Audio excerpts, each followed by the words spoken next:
Hello everyone, this is your favorite Asian guy back again with a new video. I'm from Asia. I'm interested in US politics. I do regional political videos of US. If you're interested in my channel, please give your precious seconds to subscribe to my channel. I have a video for you today. It's with the topic Trump gives insane interview to Hispanic Americans on NVN by David Pacman show. I'm going to react on this video right now. So without wasting any time, let's move to the video where we go. In an apparent attempt to reach the Hispanic or Latino community, we'll talk about that in a second, the failed former president Donald Trump made himself as orange as ever and showed up to be interviewed by Univision. This was published in English as well as a version with subtitles, and I think they also did a version with some kind of dubbing. And it's a very strange interview. And as a Hispanic Latino American myself, my view is this is not striking me as the sort of thing that would make me vote for Donald Trump. I know that I'm in a little bit of a different position as the host of a political show than maybe just a random voter. But let's take a look at a little bit. And one of the funny moments is Trump also seems confused about Hispanic versus Latino. I call Hispanic, Latino, you have lots of different terms, but it all means the same thing as far as I'm concerned. To Trump, it's all the same. Now, it's funny, as with any time that Trump tries to explain something that he doesn't know anything about, it sounds weird, but I'll be very honest. I think, Hispanic and Latino, and I'm not 100% clear on the difference, and depending on who you ask, you get a different explanation. One view is Hispanic means anyone from a culture that speaks Spanish. So that would include Spain, even though Spain is in Europe, not in Latin America.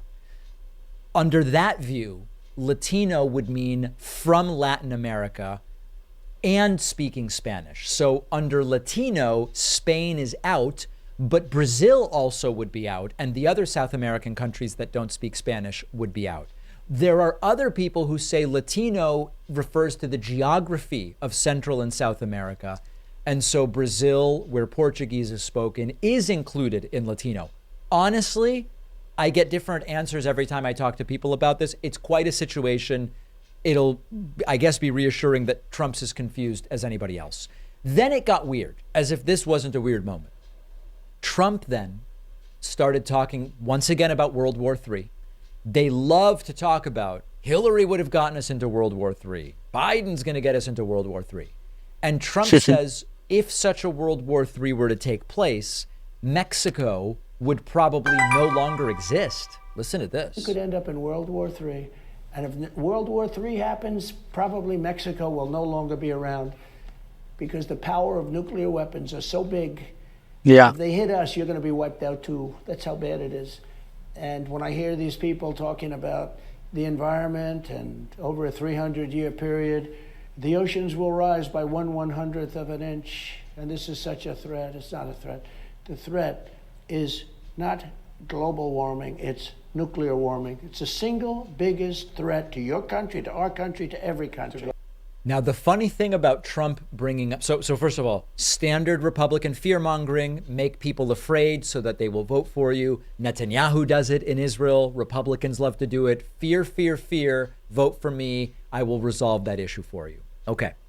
When Trump talks about nuclear as the greatest threat, Trump and basically most Republicans do not seem committed to any kind of broader nuclear disarmament. Sure, Iran shouldn't have them, they go with. And by the way, I agree. Based on what Iran funds and the belligerent threats of Iran, I don't want Iran having nuclear weapons. I also don't think the United States needs the number we have, and I'm for a broader disarmament. But they never go for the broader. What is your opinion about nuclear policy of US? We'll keep Please comment below. Making them and buying them and having them, and of course, but Iran shouldn't have them, and they. What about a broader message of nuclear disarmament? You don't hear it from people like Trump.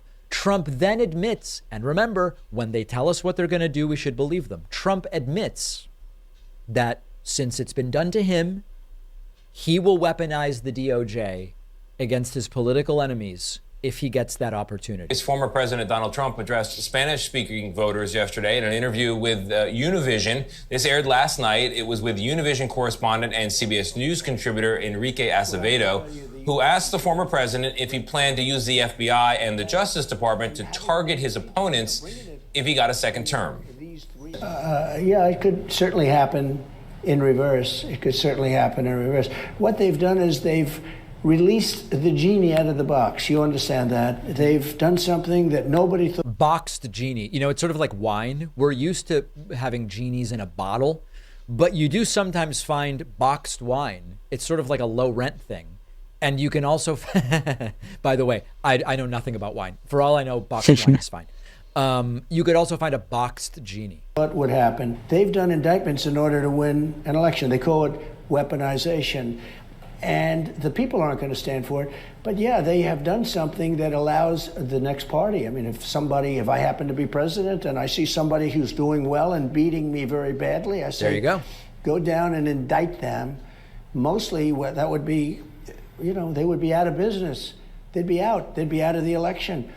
There you go. So Trump's saying, hey, listen, they did it to me. I could do it. And if someone's beating me or whatever. Now, one really funny thing about this is, beating Trump in what? Trump can't run again if he wins in 2024. Trump's saying, if I win in 2024 and I get into power and then someone's running against me and maybe they're winning, I can go and have them indicted. What would you be running for if you won in 2024? Like, every detail of this is completely and totally deranged. And then on the issue of the criminal charges against Trump, the interviewer actually doing a pretty good job to hit a lot of the important questions here. What if you're forced to drop out of the race? What if you're unable to run because of what's happening, going from trial to trial? Here's Trump weighing in on that. Week, you were in New York in court. Today, you're facing 4 indictments in multiple jurisdictions. Are you concerned that you might win the Republican nomination only to be forced to drop out of the race?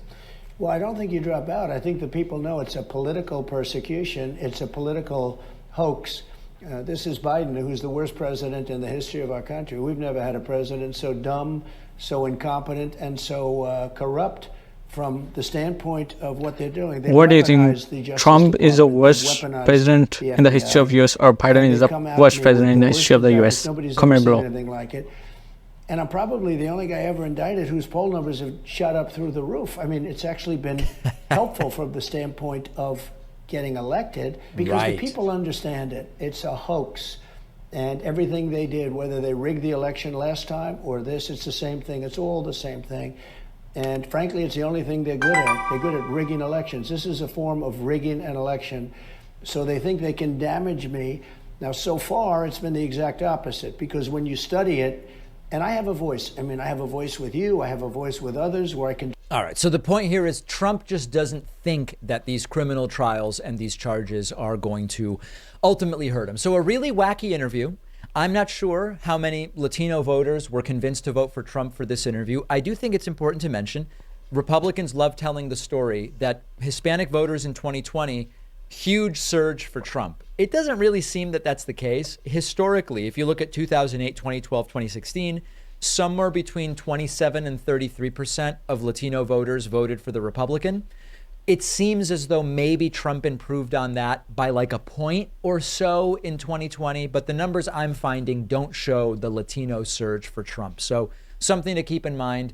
We'll see where that group of voters shakes out in 2024. So this was the video. The first thing Trump was talking about the rigging issue of 2020 elections. He said, I'll give the solid evidence about rigging.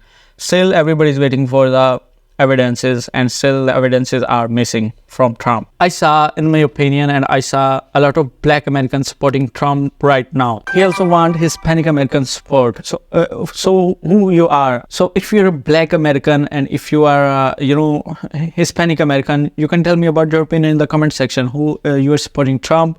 Are you supporting Biden? And what else? So if you're interested in my channel, I do reaction on political videos of US. I bring important topics for you. So if you literally liked my video, please give your precious seconds to subscribe to my channel. I'm waiting for your comments. I'm waiting for your opinions in the comment section. So I'll see you in the next video. Till then, bye bye.